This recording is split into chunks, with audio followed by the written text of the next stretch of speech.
that there was far too much of the bickering like school children. I think most Americans could not possibly care less. The beginning of it was too much back and forth, I felt, and that's why I said something. Would love to have had a little more policy conversation, but, I didn't get to pick the questions. But one thing the pundits got dead on about the second GOP debate is that most of the questions and the issues would be based not on actual news, but what Donald Trump had been saying and how he's been driving the conversation. Thankfully, no one fell back on the highly overused line from the first debate about Trump having sucked all the air out of the room. But in the end, the majority of talk was centered on Trump. But let's step back. What did Donald Trump say of substance we haven't heard before? Why did he fail to answer direct questions? Why did he continue to push forth inaccurate information? And why is it then that he was still called a clear-cut winner by some polls? Let us fly into the Trump-NATO. Welcome back, CNBC contributor, best-selling author, investor, and Trump loyalist, Carol Roth, countered with Republican media strategist who has worked with politicians and governors, that is, Ryan Wiggins. Ladies, I thank you both for joining us. And Ryan, I'm going to go ahead and begin with you. Did we just see Wednesday night in the GOP debate Donald Trump and the emperor with no clothes? I think we did. It was very shocking, I think, to see how Carly was able to own him on TV last night. It was very rewarding, and I think she provided a good alternative to Donald Trump. All right. Carol, I know we've talked about this before, and you are a Trump loyalist or a favorite, if you will. So, again, all the things I just put out there, then why is it that Donald Trump is still being seen as a winner by some? Because, Ed, we're not grading this like a high school debate. We have to look at what the American people want and the psychology and the human behavior. And what Donald Trump stands for, it's not specifics, it's not, certain policies, it's something bigger. He is the face of a new American revolution. Americans are entirely sick of the political correct culture, of government, of the wussification of America on the domestic and international platform. And Donald Trump stands for an opportunity to change that. So he could say anything. Wait a minute. Hang on, Carol. Insult their mothers. I'm going to talk about that in just a moment. Now, I agree with you that the wussification of America is here.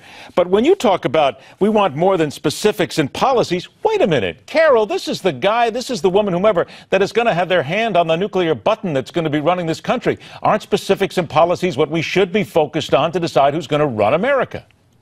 A question of what we should be focused on. If we were focused on what we should be focused on, we wouldn't have had the last two presidents who've been governing for 16 years. It's just not the way that the American public operates. So you have to look at their behavior and at their psychology. Should they be focused on that? Definitely, but they're not. So given the fact that they're not, this is an opportunity to make that change. Okay, now, Ryan, I'm going to come to you, and let's talk about Jeb Bush and Donald Trump going at each other, because Jeb Bush did push the Donald to apologize for the comments that he had made about Jeb's Mexican-born wife. I think it was an interesting little discourse here. Here's what was said.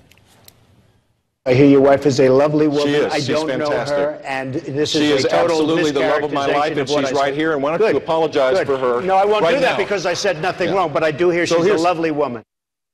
All right, Ryan, why can't Donald Trump, look, if he's a big guy here, why can't he just say, look, if I said anything wrong, I apologize. But what does that tell you when he just refused, and all, that's it, I'm not going to say anything and apologize?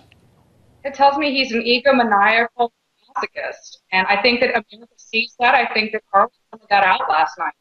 People are seeing who he really is. I honestly don't understand how any woman in this country could ever support a guy like that. All right, Carol, I think it's fair to say that Donald Trump may have a problem with strong women and women in general.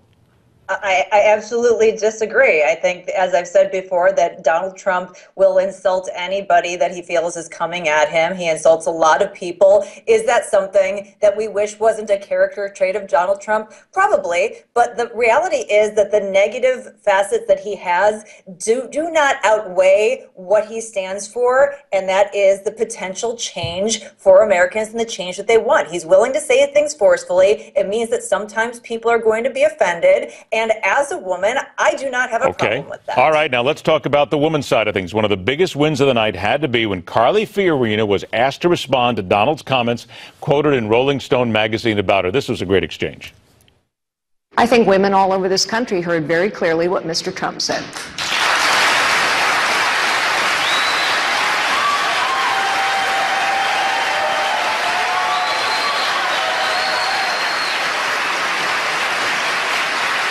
I think she's got a beautiful face, and I think she's a beautiful woman. Come on, Carol, you can't be buying this. Let's be honest. No. Carly Fiorina put him right on his place and won this debate. She won it, again, from a judging the debate on Lincoln Douglas debate or high school debate points. But does that mean that she is going to be elected? Absolutely not. I think she did a great job. She was well prepared. But at the end of the day, she's still not electable, and Donald Trump is. All right, I'll give you one last shot here, Ryan, because I got about 20 seconds left here. Do you think indeed that Carly Fiorina won, but did she win more on just high school debate issues? I think she won, period.